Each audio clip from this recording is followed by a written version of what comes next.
I'm gonna go check on that other steak, but I want Prankster to give his opinion on a little piece of steak. So that's the piece of steak that he's eating. Yep, there we go. What does Prankster think? Prankster's giving a thumbs up. Give a thumbs up to the camera, Prankster.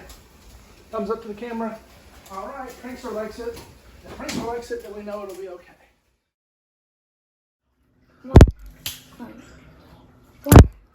Welcome to Water and Iron. This is Sean. We got Prankster there behind the camera. We're doing steaks today. Well documented that this is one of the best methods of cooking steaks in sous vide. So what we have right here, we have just 3 bone-in ribeye. I'm going to go ahead and season them. What I'm doing right here is I'm using omnivore salt, which is a flavored and seasoned salt. It's probably kind of the one thing that I would not ever replace in my kitchen. It works that great. So we're just doing a base here of just some salt, fresh cracked pepper.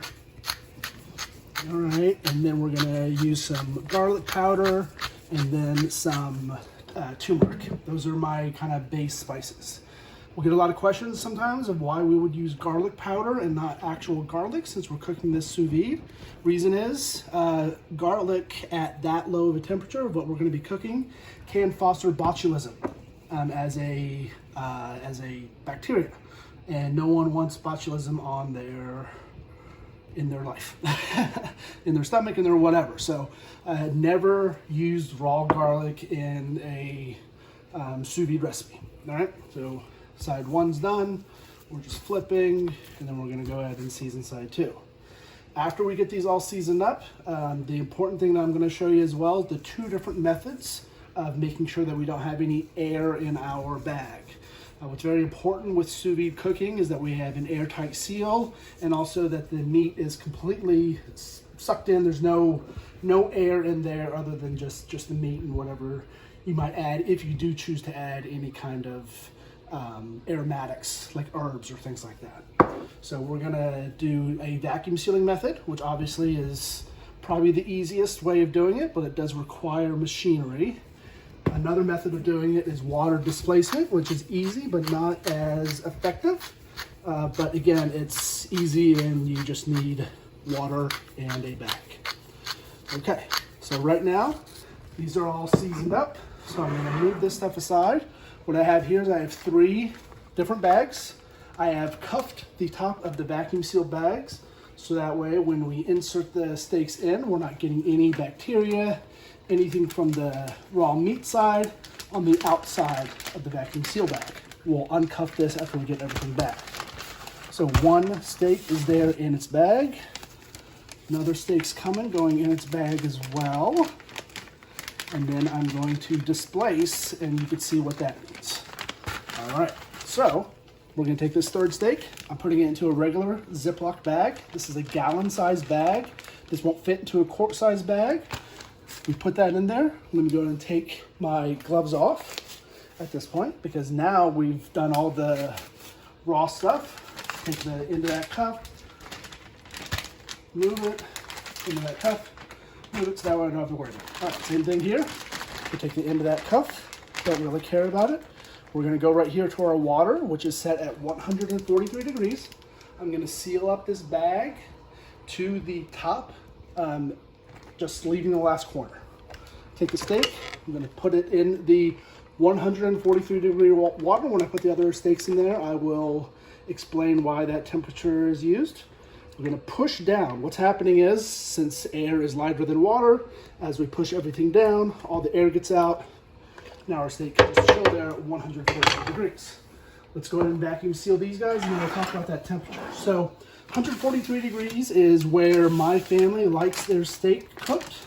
Steaks range from a safe, healthy temperature of 120 degrees at the rare end to 160 degrees at the well done end. Since we're cooking sous vide, the advantage of sous vide is the fact that everything is going to stay one temperature throughout. I cannot overcook a steak if I have it in water at 143 degrees. It's going to stay at 143 degrees.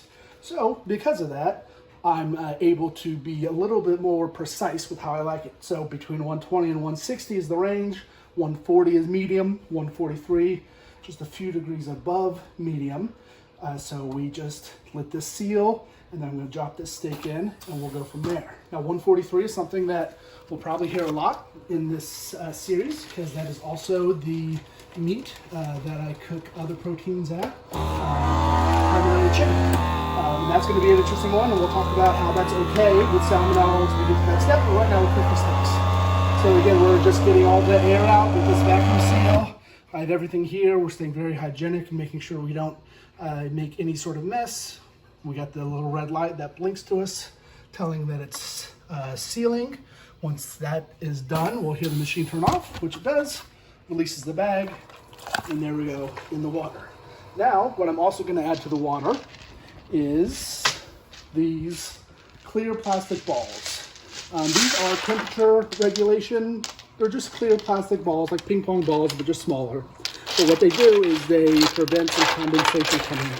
At 143 degrees, we really don't have to worry about that too much, but I do it as a pattern, just to kind of have the behavior in touch. Because when we're cooking stuff at 185 degrees, or sometimes a little higher, then we really do need to worry about evaporation, and this helps with that.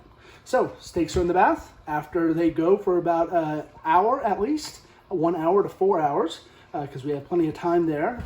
That's what's great about sous vide. Then we will finish them up on the pan. Thank you very much. Iron. All right, welcome back to Water and Iron. We're gonna go ahead and get these steaks out of the water. So first thing I'm gonna do is I have some ice. I'm gonna make ourselves a little ice bath so that the steaks can go right back into that. That's enough there. I'm gonna turn the machine off and then just reach in and grab. Here's first steak. That's the one that we did with the water displacement. Right in there. Now remember, because we cooked to 143 degrees, which is really hot, but with your bare hands, oh, we left the ball.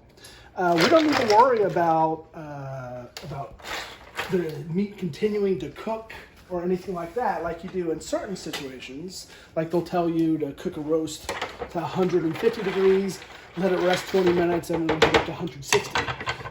It's not that same way as sous vide. So really what I'm doing here is I'm just using this ice bath just to make it easier on the outside. We're still 143 inside. It might drop a little bit, but that doesn't really matter. I want to be able to handle this stuff. So first thing I'm going to do is, got this steak here. I'm going to grab my handy tongs. Tongs are a godsend for sous vide cooking. We never want to pierce a steak. People will poke a steak and all the juices run out, and that's no fun. So first thing, take the steak out and admit that it does not look pretty. We know it does not look pretty. It's not supposed to look pretty right now. This is also, I'm gonna save off the juices to maybe make a little bit of a sauce.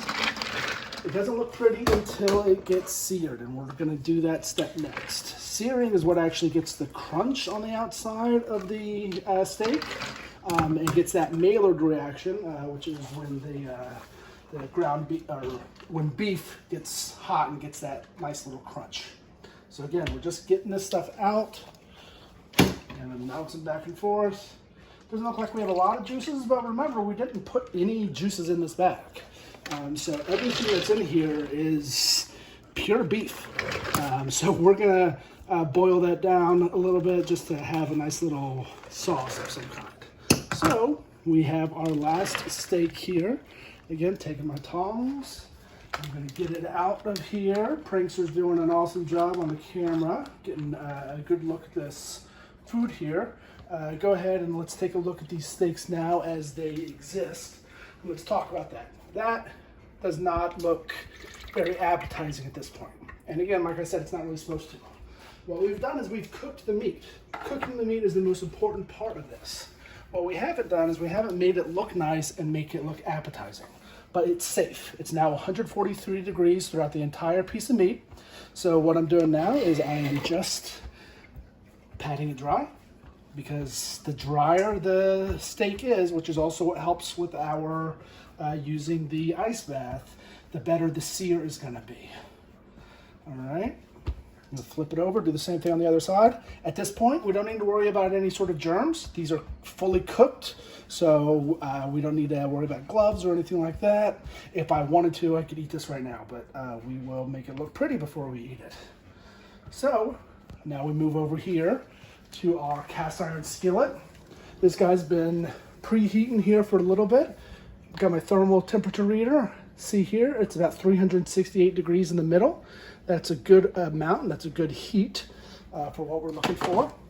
To get a good sear, we need a good oil. The oil of my choice is ghee. Ghee is clarified butter. Clarified butter is just butter that you've cooked down and cooked the milk solids for. Has a higher smoke point, and it also just has that delicious buttery flavor that we're looking for. So pop that down here in our pan. We're gonna move that around. Metal on cast iron is fine. Metal on non-stick stuff is not fine. That's why I like cast iron, because I can really make sure that it gets everywhere. And also it's a good check to make sure my seasoning's okay, because I'm getting it all around. Okay, so now we have a steak down. Let's go ahead. We're gonna use this, my dad is flipping awesome, cutting board to carry our steaks over to the pan. So we're popping them on here.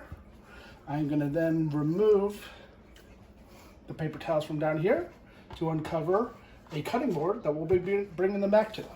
But right now, we need to get these guys cooked. So we probably can't fit all three of them in the pan at once, but we're gonna fit what we can, but without overcrowding the pan. So down, you should hear that sizzle immediately.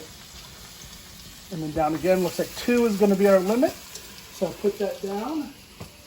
We're gonna start our kitchen timer. So I have a kitchen timer that just counts up, and that's what we're gonna do. That's gonna allow us to keep track of how long it's been here. Searing also helps with pressure. I have one of these little griddle presses, but it's not as heavy as my other cast iron skillet with some aluminum foil on the bottom. And then my little griddle in here, so I have a little handle to kind of push down. All right, so as we listen here, we're hearing all this. We're not gonna need any more ghee. The next time that we set anything down or do any sort of flipping, it's gonna be based on the beef that we already have and the juices from the beef. So let's move this other guy over here so we have it when we're ready. We'll want to do kind of like a swappy swap. Maybe I'll bring this guy over here too, so that way I can just set my steaks to the side and not have to worry about it. Right now we've been going almost a minute on this one side. We want to make sure that everything stays in. All I'm doing here is like a little bit of the steak is just kind of poking up from the bottom, so I'm making sure it's down. Our goal here is not to cook the steak. The steak's already cooked. We don't care about getting an internal heat, getting anything like that. That's not the goal. We know our internal heat is 143 degrees because we just cook it for 2 hours like that. What we're looking to do is just get a nice little crust on the outside. So normally around 1.5 minutes is when I check it, and we're here at 1 minute and 20 seconds now. So I'm gonna kind of hold this because I don't want to contaminate the bottom of my thing here, but let's turn one of these steaks, see how it looks. That is closer to the steak that you would picture. So 1.5 minutes seems good on that first side. And we're gonna go ahead and pop that down. And we'll go for 2 minutes on the other side to get it a little extra crunchy, and then move this guy over here. Okay, so while we have that going, let's go back to our pan sauce.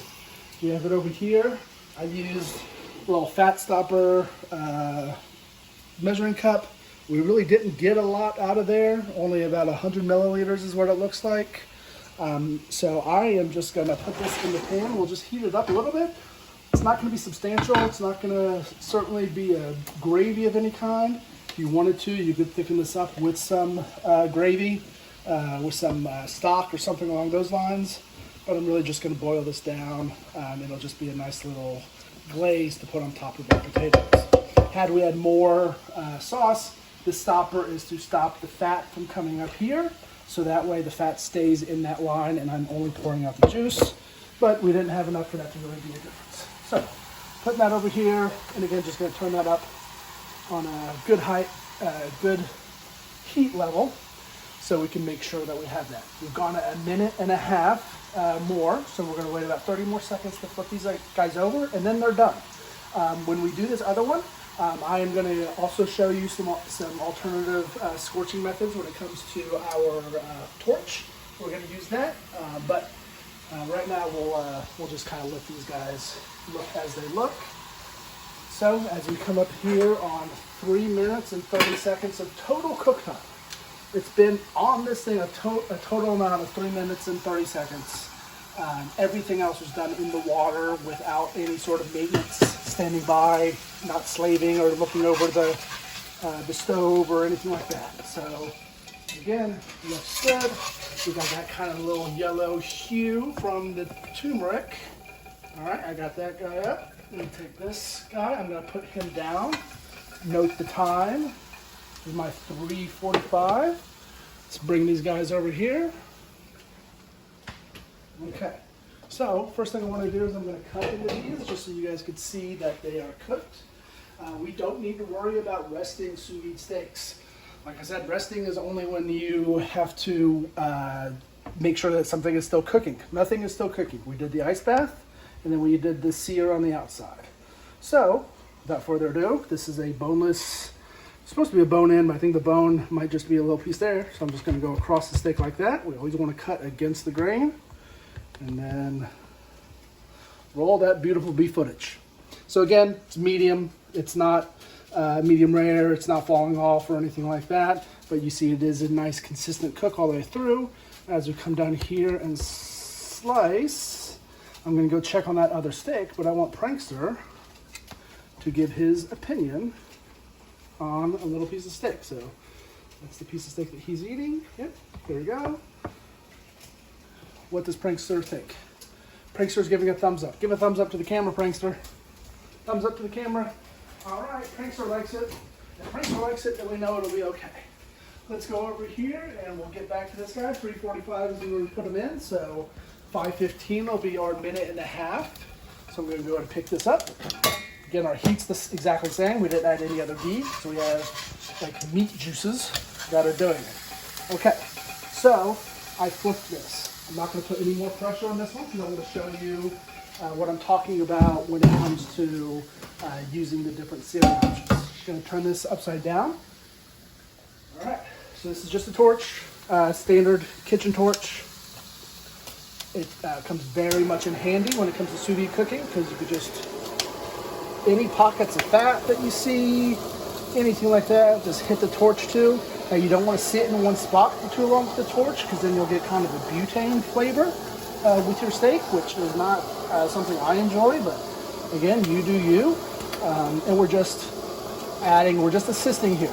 There's nothing that we can't really overcook it or kill it too much.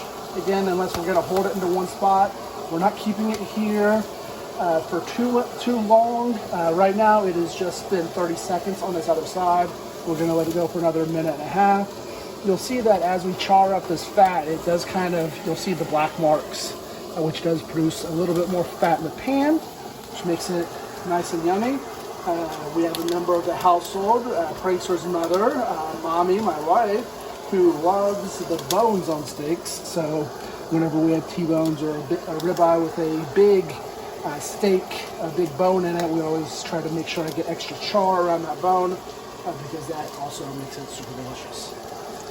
So this is, again, we're just making sure that everything gets heated through and it's okay.